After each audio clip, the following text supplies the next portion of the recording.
Hi, it's Alicia. I am starting a journal for our 6-week rotation diet.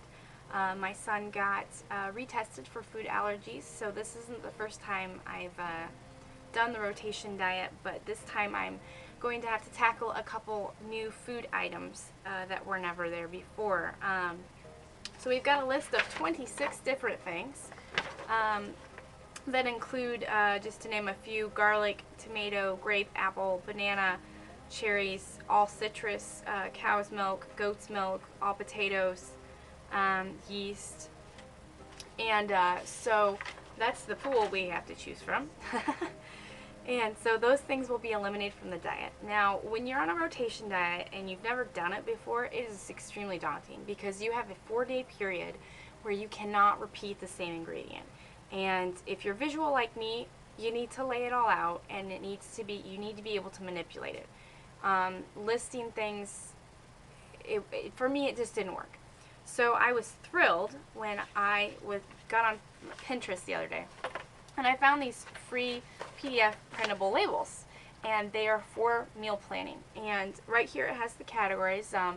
This one has vegetable, beef, meat, fruit, seafood, bread or grains, and salads. And it's got the little color-coded labels that go with the vegetables and meat and stuff, so they're easy to keep track of. So what I'm going to do, how I'm going to use this in my rotation diet, is in each of these categories, I'm going to write ingredients that we can have. So, example, vegetables, broccoli, corn, all that kind of stuff. Speaking of corn as well, that's going to be in the grains.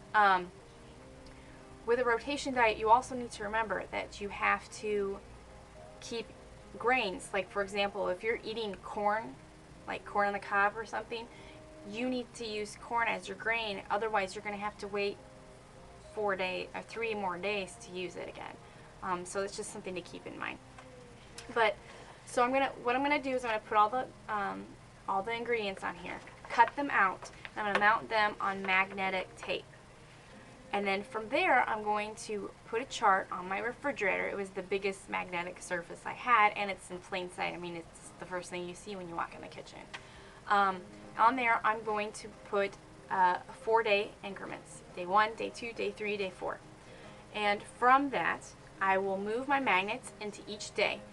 If I need a meat on day 1, day 2, day 3, and day 4.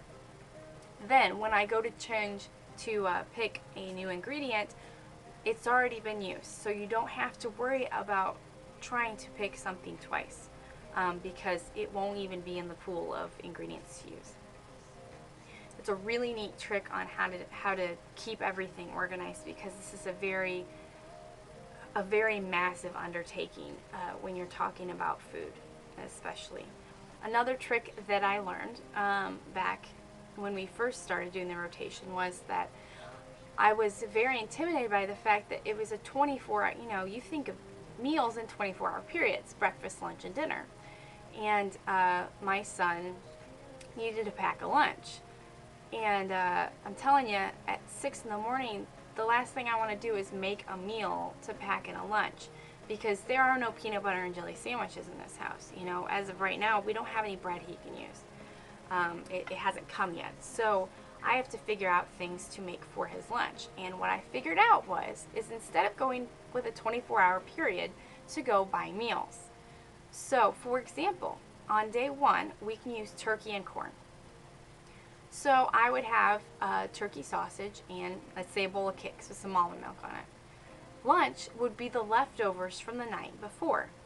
Then for dinner, I would use a turkey and a corn dish, and I would make enough that I would have extra left over to send in his lunch the next day. Then when he got up, we would have, say, bacon and like rice checks for breakfast. He would then have the turkey and the corn for lunch, and then for dinner we'd have another pork and rice dish. And that's how I did it. I staggered it like that, and it immensely cut down on the chaotic thing that is a rotation diet.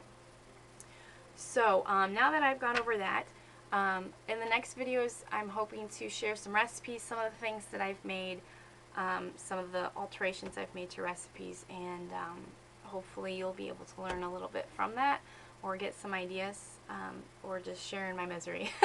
I may be drinking a lot during this, but hopefully we'll make some more and get this going. And at the end, cross your fingers, he can eat some of these things again. So thank you, and I hope to see you soon. Bye.